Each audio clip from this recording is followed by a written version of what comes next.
Hi everyone, today I'm interviewing Agamemnon from Repowering London and also Brixton Energy. Essentially, they're an organisation that helps communities set up energy co-ops and generate their own power, look after the ongoing running of the projects, that kind of thing. And first of all, Agamemnon, it looks like you're on a boat. Is that the case? This is a this is a North Sea fishing ship which I've helped to fix up. Oh wow. Yeah, it's right in Vauxhall, and the first place I had in Brixton, I fixed up and put solar panels on it and built, totally retrofitted it with insulation and everything. It's all eco. I did different things in different sections. So, like, I built the studio outside, which was all done with recycled paper, the insulation, which really worked well. Then I did the house. I did a couple rooms in the house to see what sheep's wool was like, and then some was. I found the best thing was recycled plastic bottles. But this new place has fantastic views. You can see, look. I look out at the Battersea Power Station. But yeah, so anyway, so when I said I had to go down to the entry room, is because the it's a 120-foot North Sea fishing ship, which is in Vauxhall moored, and there's still things that we're working on, and so running a company and making sure all these things is sometimes more.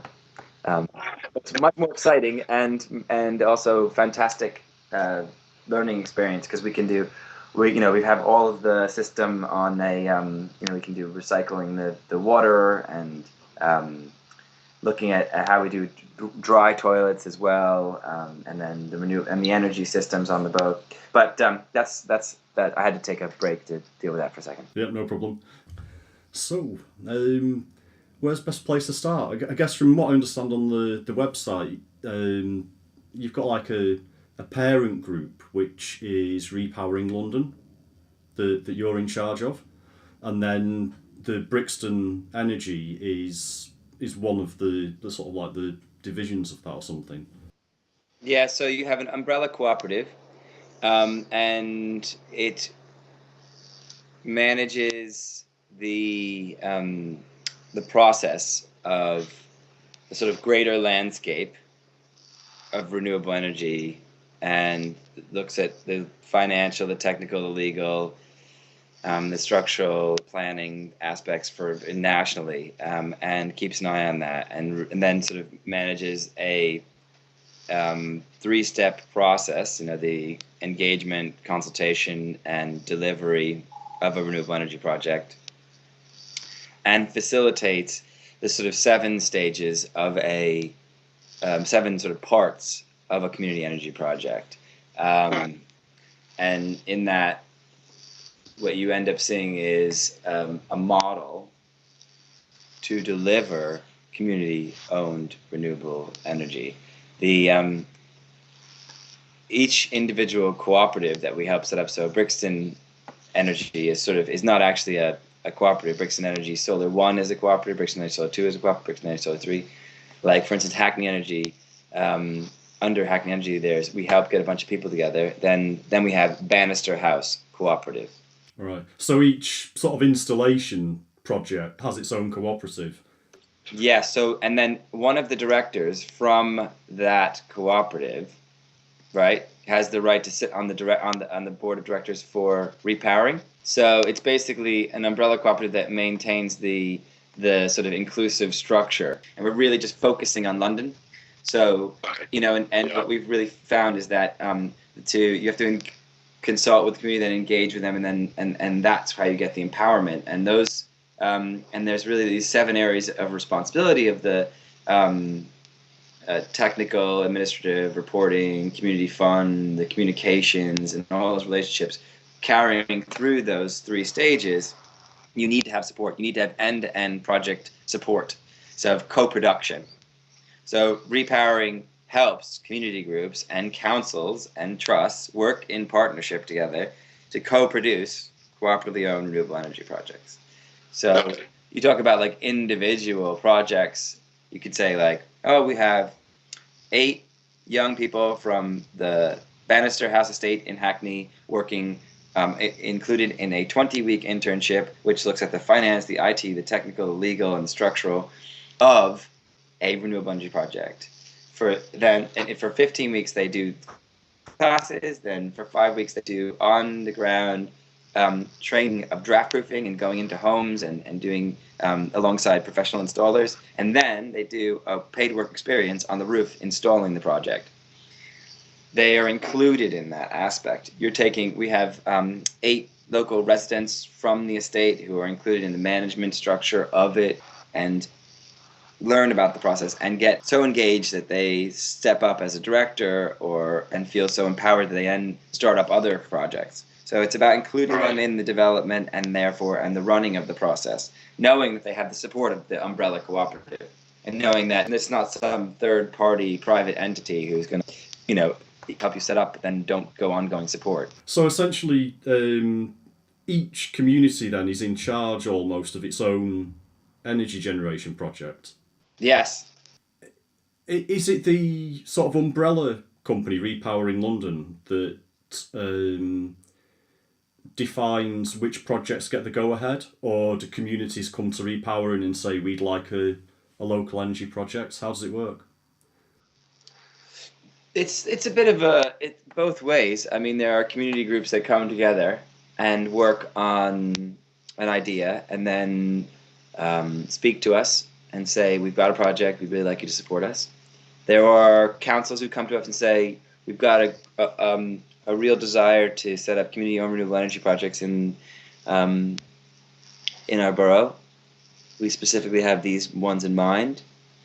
Then there are times where we say, listen, we'd really like to set up a project.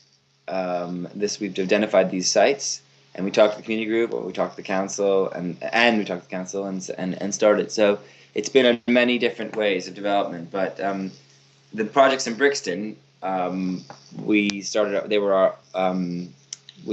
developed a model and used it where we lived. So the directors for Brixton Energy are a very similar crew who worked on repowering. So the Brixton Energy is a model that we've been using and taking to other places like Streatham and Vauxhall and Hackney and Haringey. In terms of like the sort of setting up the local sort of energy co-op, is that something that's almost like there's a blueprint? You mentioned there were 7 key steps to setting it up. Yeah. Well, yeah, I should actually say there's probably 6. It's basically Repowering's model that we work with is really the 3-phase. So, and that's consultation, engagement, and empowerment of community energy is really a way to well-being, but that is really driven, in a sense, by the technology of renewable energy. So that financial mechanism of a financial return, enables the project to go forward. It's really not about solar panels or combined heat and power or any type of renewable energy. It's really about people and how do you support them. Right. And you do it with threefold. You make sure that there's a social return, an environmental return, and a financial return. So yeah, you've got to think of the long term. There's no point putting the solar panels up and then running out of money in it. It all sort of collapse into a halt. That's right. So there's the 6 areas of responsibility for a cooperative are the technical, the administrative, reporting returns, the community fund, communications, and the sort of ongoing relationships.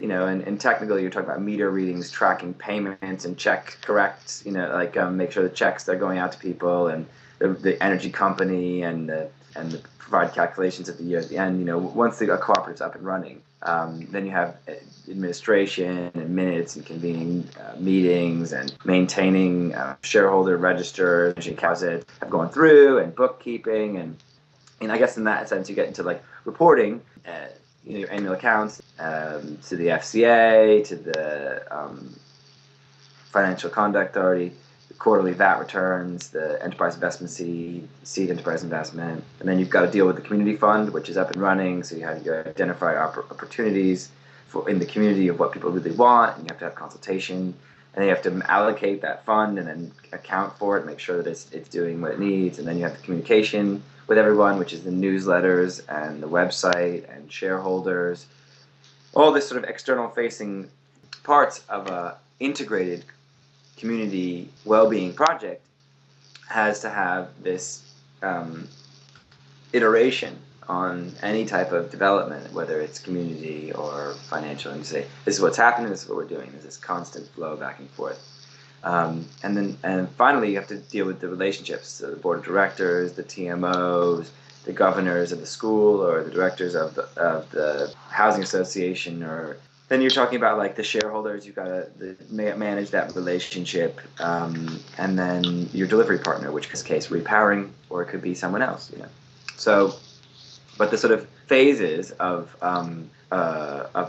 consultation, engagement, empowerment could be looked at like the consultation with energy surveys and community events, recruiting surgeries, looking at the feasibility of an energy project, the heads of terms for the lease agreements, power purchase agreements, the legal and I guess the securities around developing an energy project and what happens, and then procuring the contractors. It is the whole stage of setting up, you know, registering, putting the website up, the IT support, creating the share offer, drafting that, looking at procurement. You know, there's quite a lot involved. It's not just something that, you know, a couple of people could get together and do it themselves. You need a proper team. For each co-op, how many people generally are on the team? Each co-op roughly has about 8 people working on it, volunteering their time. There's probably 4 who spend a lot more time, you know, like maybe a couple hours a week, 3-4 hours a week, and then there's probably 1 person who's pretty much full-time on it, and then you're going to have a support organization. Hello. Okay. So I'm ready now. Brilliant.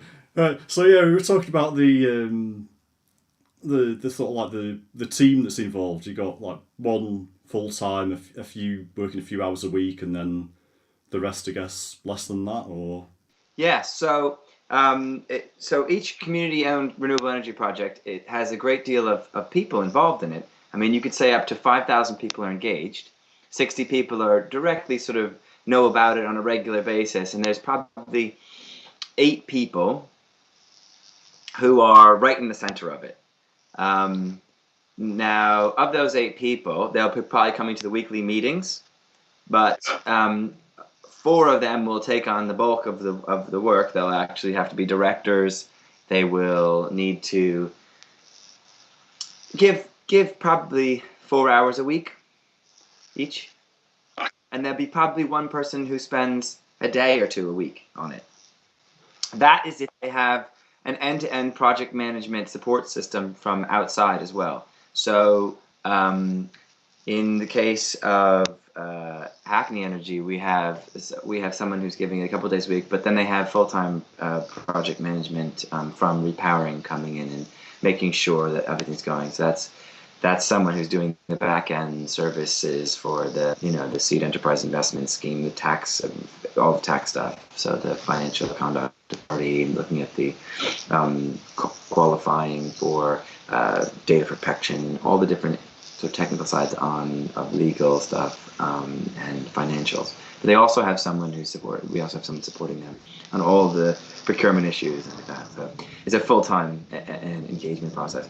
There are many projects up and down the country which have tried to work on a community energy project and have really struggled, not because they're not talented, intelligent people, but because these projects are very integrated into the community. And to be successful in delivering a renewable energy project with community ownership and inclusive internship programs and field poverty initiatives, it's very engaging, and you need full-time support. There are sort of 5 ways that people can be involved. They can be a consultant and say, oh, I'm thumbs the project, that's great, you can go for it, so you can support it in that way. Second way is you could say, I really like to be involved with the program that you're working on. I'll invest in it, but I don't have time to give you myself or go to these workshops or anything like that. Or Third way is that they could say, look, I can come to some meetings and I'd really like to, I can maybe do a little bit of door knocking. I don't have time over the next few months to dedicate to this. The next stage is like the second stage is that you could be like, yeah, I want to invest in it. Thumbs up. I want to invest in it. I have some time. I'd love to get involved in different parts of it. But I can say that I will be there weekly to go to meetings. And I'm happy to sit on this team of people, which can, if we need to go door knocking, I will be there. If we need to go do a solar panel working shop and get people engaged, I will be there. And the final step is yes, I give it a thumbs up. I will invest. I will be around. I can come to the meetings, and I will put myself forward to be a director. So I will take the responsibility of making sure if anything goes wrong, and the legal and liability of this project is that I'm there to stand up to it. So those are sort of like the sort of outer spheres of actual getting involved.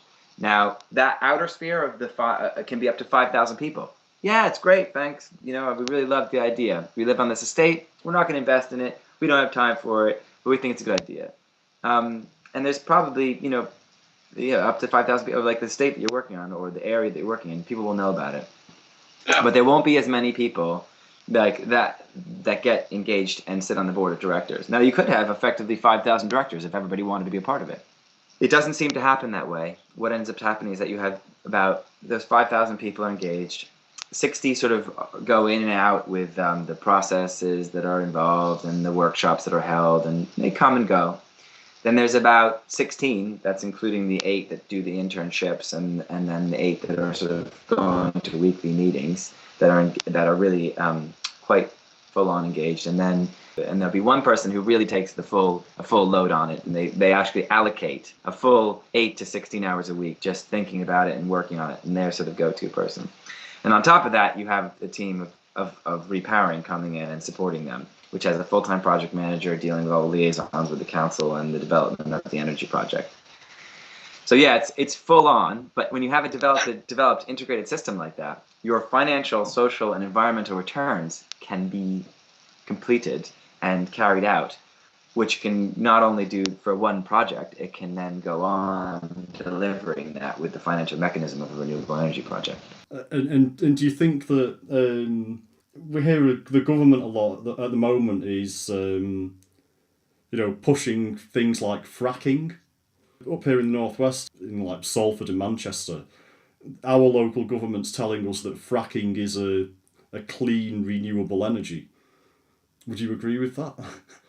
I do not take fracking to be a clean, renewable energy.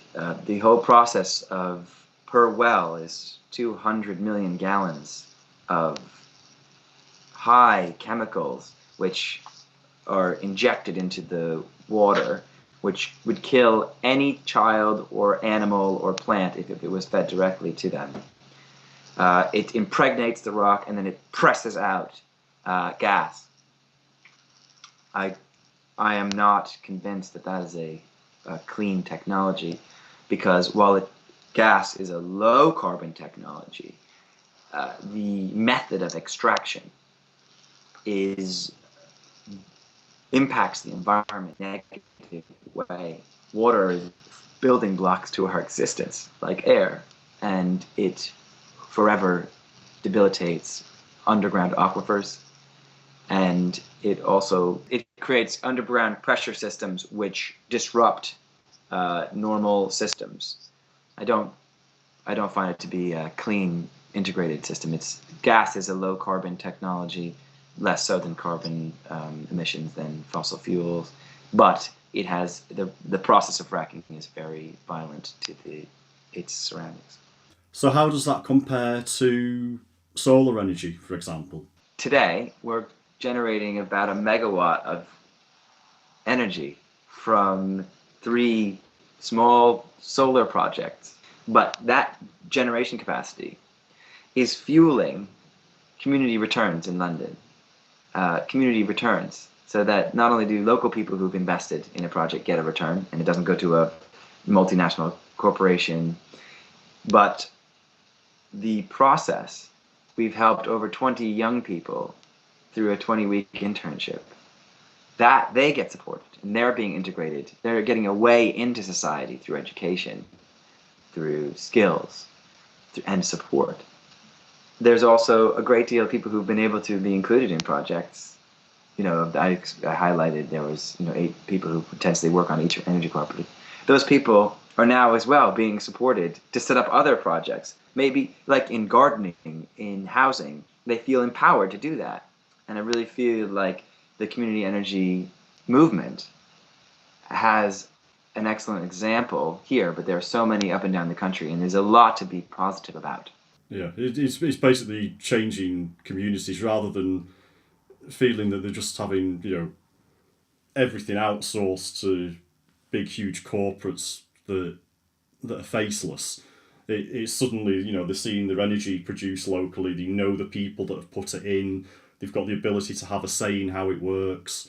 They know it's going to help sort of stabilise energy costs and things like that. It's helping with the environment.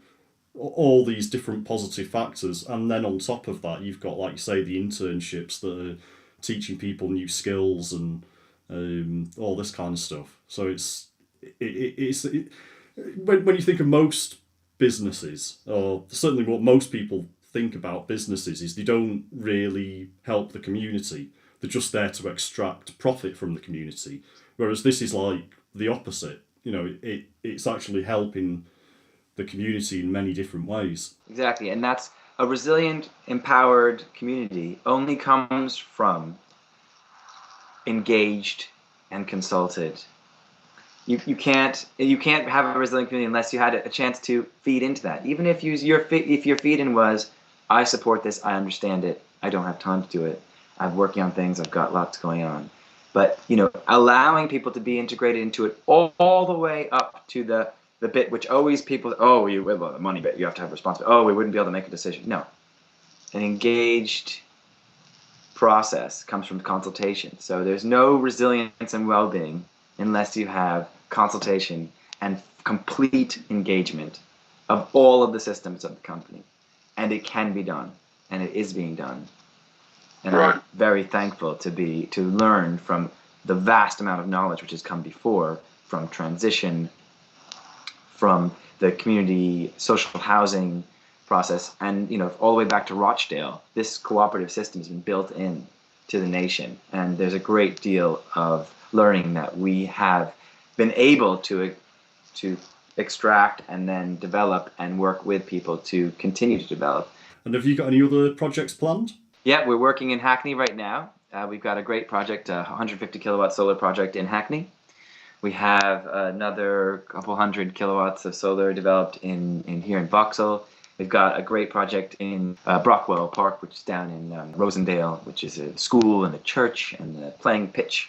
Over in Streatham, we have another project. Yes, lots of stuff going on live and up in Haringey and on an estate there. So there's lots of good stuff happening.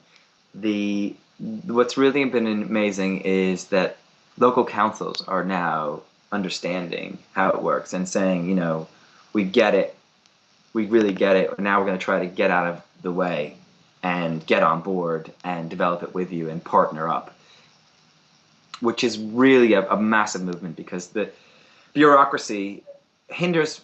Even the greatest politicians say it's the bureaucracy. I feel like I can't even move. And a lot of them are realizing, well, I'm going to restructure this system so we can get this resilience that we need to have in our local communities up and running. And so that's really exciting. If people want to know more, I guess, like you said earlier, your focus is mainly in London.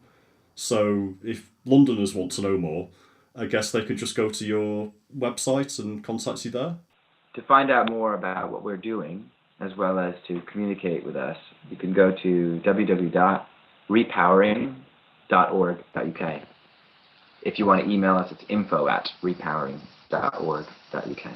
And for other groups elsewhere, if they wanted Are they able to contact you as well if they're thinking of setting up like an energy co-op in the northwest? Do you have any sort of open source materials? Oh, yeah, absolutely. So the Department for Energy and Climate Change has a unit that you can contact. And it also highlights groups that are up and down the nation who are working on community energy projects. So, for instance, if you're in Scotland, Community Energy Scotland is the place to go. If you are in the southwest, Bath and West. If you're in, then there's the West Oxford Low Carbon Hub. If you are in the north and towards Wales, Share Energy. But were other projects, which were groups, which we help develop projects up and down the nation that are fantastic. And I think the go-to port of call would be the Department for Energy and Climate Change to see where those groups are. We're very happy for people to contact us, and we can put them in the right place, or if it's a simple question, field that question and then give them the right person to talk to in their area. That's fantastic. Okay, well, thanks very much for your time. It's been an absolute pleasure, and I hope we get a chance to speak again in the future sometime. Absolutely. If you're ever in London, just let me know, and I can take you to some of the sites, and you can come and have a visit. Thanks very much, then. You're welcome. Have a good day. Bye.